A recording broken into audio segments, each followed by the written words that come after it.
It was a summer of nightmares. The Taliban back in charge, those living there desperate to get out.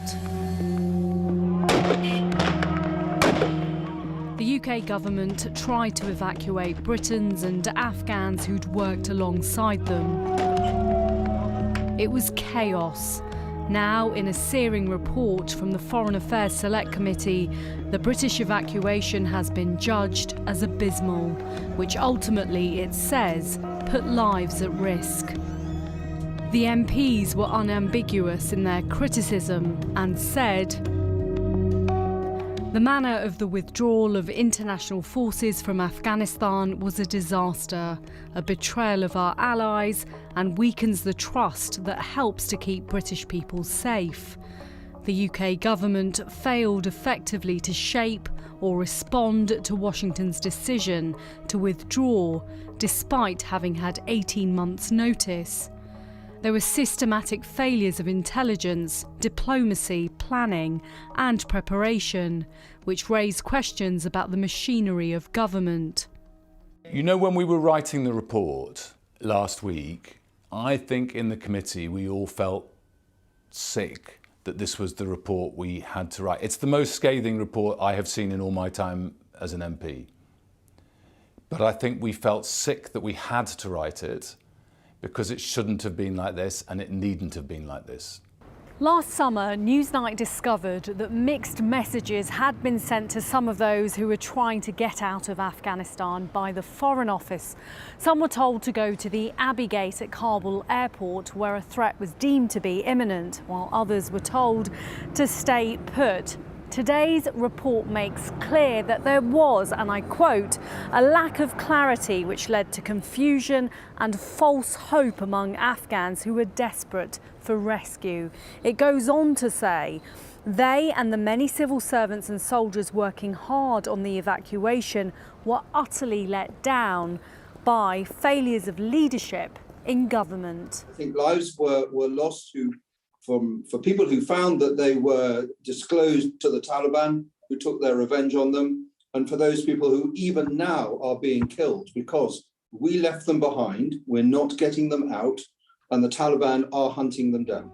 And as the General says, there are those left behind, like this man's brother who worked as a judge for the British in Kabul and remains there in hiding after the Taliban threatened to kill him. We've not named them to protect their safety. Your brother, how is he feeling at the moment? He's facing an imminent threat not only to him, but to his wife, his kids. Recently, a family member has been abducted, and it's all because of the work he's done alongside the British government. If something were to happen to my brother, we would feel betrayed, because I have tried everything. He feels heartbroken.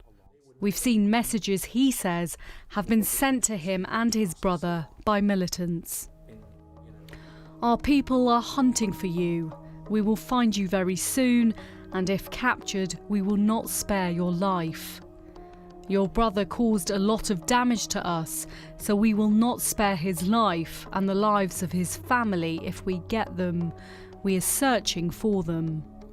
Today's report also states, "Most damning for the Foreign Office is the total absence of a plan for evacuating Afghans who supported the UK mission without being directly employed by the UK government, despite knowing 18 months before the collapse of Afghanistan that an evacuation might be necessary."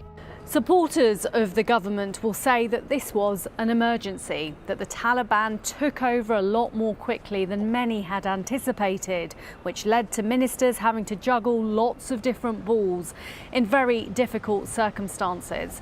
But that argument simply didn't wash with the MPs behind this report, making their conclusions far from positive.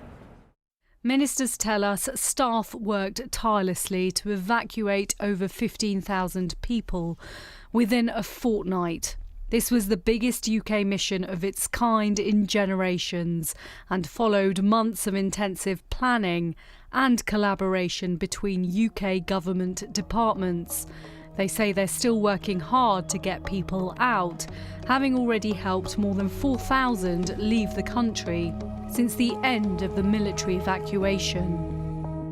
This report is scathing and piles on more pressure on Number 10 at a time when another report, also expected to be scathing, is imminent.